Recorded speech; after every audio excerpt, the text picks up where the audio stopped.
జై శ్రీరామ్. అమ్మదయ ఉంటే అన్నీ ఉన్నట్లే. కాబట్టి భ్రమరాంబ తల్లి అనుగ్రహంతో మనం ప్రతిరోజు ఒక అద్భుతమైనటువంటి విషయాన్ని తెలుసుకుంటున్నాము. ఈరోజు స్త్రీ గురించి తెలుసుకుందాం. మహాశక్తి స్వరూపిణి అయినటువంటి స్త్రీ గురించి ఒక అద్భుతమైన శ్లోకం ఉంది. చిన్నప్పుడేమో తల్లి రక్షణలో పెరుగుతాడు మగవాళ్ళందరూ కూడా. పెద్ద అయ్యాక భార్య సేవిస్తూ ఉండగా రక్షణలో, అది కూడా రక్షణే.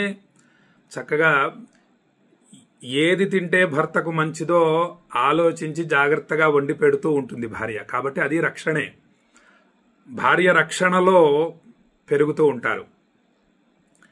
ఇక వార్ధక్యంలోకి వచ్చేటప్పటికి ఒకవేళ భార్య వెళ్ళిపోతే కోడలి రక్షణలో మగవాడి జీవితం నడుస్తూ ఉంటుంది. కాబట్టి పురుషుడి చేత స్త్రీ రక్షింపబడుతోంది. ఇలాగే చిన్నప్పుడేమో తండ్రి రక్షణలో పెరుగుతుంది స్త్రీ, పెరగాలి కూడా అలా. పెద్దయ్యాక భర్త రక్షణలో పెరగాలి భార్య, స్త్రీ. ఇక వార్ధక్యంలో ఒకవేళ భర్త వెళ్ళిపోతే కొడుకు రక్షణలో జాగ్రత్తగా తన జీవనాన్ని గడపాలి. ఇలా ఒకరికొకరు పరస్పరం అదొక అద్భుతమైనటువంటి బంధం. స్త్రీ పురుషులు ఇద్దరూ కూడా ఒకరి రక్షణలో ఒకరు ఉన్నారు. వీళ్ళు లేకుండా వాళ్ళు ఉండలేరు, వాళ్ళు లేకుండా వీళ్ళు ఉండలేరు. కాబట్టి అలా మన జీవన యానం నడుస్తోంది, జీవన ప్రయాణం. ఇక చూడండి, వినాస్త్రియా జననం నాస్తి. ఆడవాళ్ళు లేకుండా మగవాళ్ళు ఎలా పుట్టగలరు? పుట్టలేరు.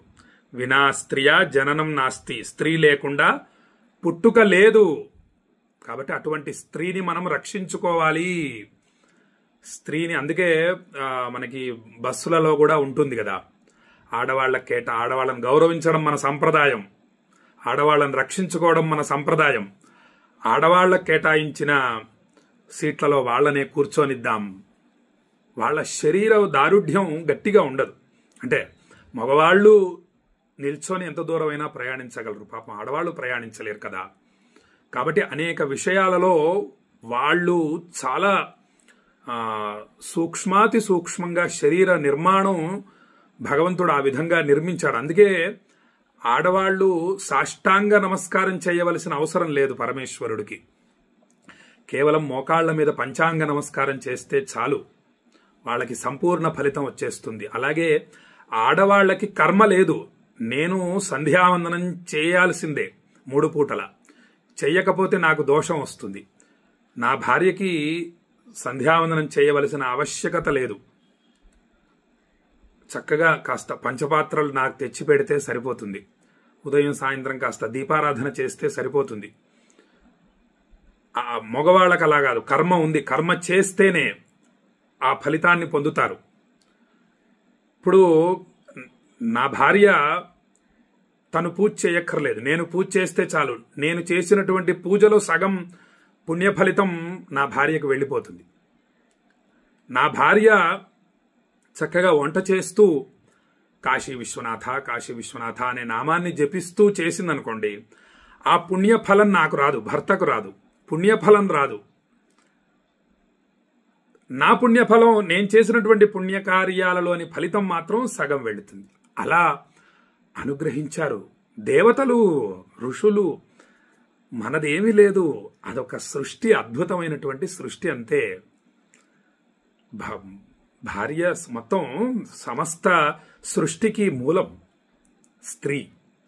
కాబట్టి స్త్రీని వేదాలు ఎంతో గౌరవించాయి. మాతృదేవో భవ, పితృదేవో భవ, ఆచార్య దేవో భవ, అతిథి దేవో భవ. ముందు తల్లి, మాతృదేవో భవ, తల్లికి నమస్కరించాలి.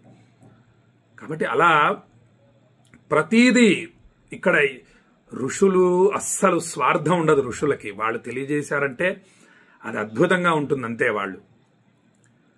కాబట్టి అలా వినాస్త్రియా జననం నాస్తి. వాళ్లకు అలా వాళ్ళని జాగ్రత్తగా ప్రశాంతంగా చూసుకుంటేనే వాళ్ళ శరీరం అన్ని విధాలా సహకరిస్తుంది. వాళ్ళని టెన్షన్కి గురి కాకూడదు అనమాట. అందుకే ఉద్యోగం పురుష లక్షణం అన్నారు. ఉద్యోగం చేసి ధనార్జన చేయవలసింది పురుషుడే. తను ధనార్జన చేసి వచ్చి ఇంట్లో అన్ని కూడా సమకూర్చాలి. తను వండి పెట్టడమే చక్కగా పిల్లలకి, భర్తకి చూసుకొని ప్రశాంతంగా ఉంటూ తన ఆరోగ్యం తను కాపాడుకుంటూ పిల్లలది, భర్త ఆరోగ్యం కూడా, అత్తమామల ఆరోగ్యం కూడా కాపాడవలసినటువంటి బాధ్యత స్త్రీ పైన ఉంటుంది. కాబట్టి అంతా ఒక పద్ధతిగా రూపకల్పన జరిగింది. వినా స్త్రీయా గమనం నాస్తి. స్త్రీ లేకుండా జీవన గమనం లేదు. ఆడవాళ్ళు లేకుంటే ఇంట్లో ఒంటిల్లంతా శూన్యం అయిపోతుంది. నేను మా ఆవిడ పుట్టింటికి వెళితే అసలు నేను వంట చేసుకోలేను. ఏదో అది వండుతాను, అదేమో కుదరక ఇబ్బంది పడుతూ ఉంటాను. కాశీ వెళ్తే కూడా అంతే, నేను ఒక్కడనే వెళ్తూ ఉంటా కొన్ని సందర్భాల్లో. అక్కడికి వెళ్ళినప్పుడు నాకు ఒకే ఒక కూర వచ్చు, క్యాప్సికం కూర.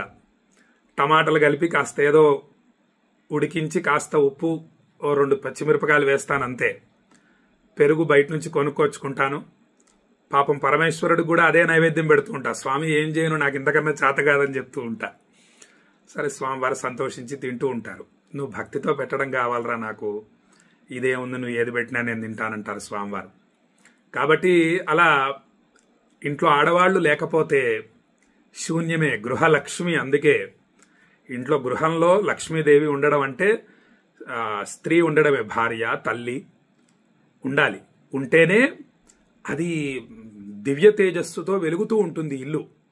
అలాగే భర్త సాయంత్రం అయ్యేటప్పటికి ఇంటికి వస్తూ ఉండటం, ఉద్యోగం చూసుకొని, పిల్లలు, అదే అద్భుతమైనటువంటి వాతావరణం. మహానుభావులు పెద్దలు రావడం మన ఇంటికి వచ్చి చక్కని సత్సాంగత్యం, 4 మంచి మాటలు చెబుతూ ఉండడం, ఇవన్నీ ఉండాలి. కాబట్టి వినా స్త్రీయా గమనం నాస్తి. స్త్రీ లేకుండా జీవ గమనమే సాగదు. ఇంట్లో వండి పెట్టకపోతే ఎలా ఆహారాన్ని స్వీకరిస్తాము? శరీరం ఏమి సహకరిస్తుంది? 4 మంచి పనులు చేయాలన్నా, ఉద్యోగం చేయాలన్నా, ఏదైనా కూడా ఆహారమే ప్రధానం కదా. అటువంటి ఆహారము అమ్మలు ఇవ్వాల్సిందే. వినా స్త్రీయా జీవం నాస్తి. స్త్రీ లేకుండా ప్రాణం లేదు. ప్రాణం ప్రవేశిస్తుంది గర్భంలో ఉన్నప్పుడు. స్త్రీ లేకుండా సృష్టియే లేదు. వినా స్త్రీయా సృష్టిరేవ నాస్తి. మొత్తం సృష్టి అంతా కూడా మరి ఆడవాళ్లు కన్నదే కదా. మగవాళ్ళు ఎవరు కూడా ప్రసవించరు కదా. అలా అది ధర్మ విరుద్ధం కదా, ప్రకృతి విరుద్ధం కదా. అలాంటి పనులు ఎవరు చేయలేరు కదా. వినా స్త్రీయా జననం నాస్తి, వినా స్త్రీయా గమనం నాస్తి, వినా స్త్రీయా జీవం నాస్తి, వినా స్త్రీయా సృష్టిరేవ నాస్తి. కాబట్టి అటువంటి తల్లులని సేవిద్దాము, నమస్కరిద్దాము, రక్షించుకుందాము. ప్రధానంగా రక్షించుకుందామని ఎందుకంటున్నానో మీ అందరికీ తెలిసిన విషయమే. కాబట్టి చాలా జాగ్రత్తగా ఉండాలి. ప్రస్తుత కాలమాన పరిస్థితుల రీత్యా సరిగ్గా లేవు. కాబట్టి ఆడవాళ్లను చాలా జాగ్రత్తగా చూసుకోవలసిన ఆవశ్యకత ప్రతి పురుషుడి మీద ఉంది. వేరే ఇతర ఆడవాళ్ళ ఏదన్నా ఇబ్బందుల్లో ఉన్నా కూడా జాగ్రత్తగా కాస్త అండగా ఉండాల్సిన ఆవశ్యకత ఉంది. మొన్న ఒక అద్భుతమైన వీడియో చూశాను. ఒక అమ్మాయి రాత్రిపూట నడుచుకుంటూ వెళుతుంటుంది. అక్కడ ఒక 4 కుర్రవాళ్ళు కనిపిస్తారు బైక్ మీద. చీకటిగా ఉంది, వెళుతోంది, భయపడుతూ వెళుతోంది. వీళ్ళు ఏం చేశారు, వెంటనే బైక్లు ఆన్ చేసి ఆ అమ్మాయికి వెలుతురు దారి చూయిస్తారు. ఆ బైక్ ఉన్నటువంటి లైట్ వేసి దారి చూయిస్తారు. ఆ అమ్మాయి కంగారు పడుతుంది, వెనకాల పడుతున్నారేమో, ఇబ్బంది పడతారేమో అని కంగారు పడుతూ ఉంటుంది. సరే, ఆ చీకటంతా అయిపోయే వరకు సరే కిలోమీటర్ 2 కిలో మొత్తానికి వాళ్ళు మెల్లిగా వెనకాల అనుసరిస్తూ లైట్లు వేశారు. ఆ చీకటి ఇబ్బంది పడకుండా వెళ్తుంది. తర్వాత గేట్ తీసుకొని తన ఇంట్లోకి వెళుతూ ఉంటే చాలా సంతోషంగా వాళ్ళ కృతజ్ఞతలు చెబుతుందన్నమాట. కాబట్టి అలా స్త్రీని అందరూ కూడా రక్షించుకోవాలి. రక్షించుకుంటేనే మనకి భవిష్యత్తు అని చెప్పి భక్తులకు తెలియజేస్తూ ఈ యొక్క వీడియోని చక్కగా మీ బంధుమిత్రులందరికీ షేర్ చేయండి. అందరము జ్ఞానేనతు కైవల్యం, జ్ఞానం ద్వారానే కైవల్య ప్రాప్తి కలుగుతుంది. కాబట్టి అనంతమైన జ్ఞానాన్ని సంపాదించుకుందాము సాధన ద్వారా. ఇటువంటి మంచి విషయాలు వినడం కూడా సాధనే, ఇది కూడా తపస్సే. తపస్సు ద్వారా మనం ఏదైనా సాధించగలుగుతాం. మంచి విషయాలు వినడం ఒక తపస్సు అని చెప్పి భక్తులకు తెలియజేస్తూ సెలవు తీసుకుంటున్నా. జై శ్రీరామ్. విశ్వనాథాయ మంగళం.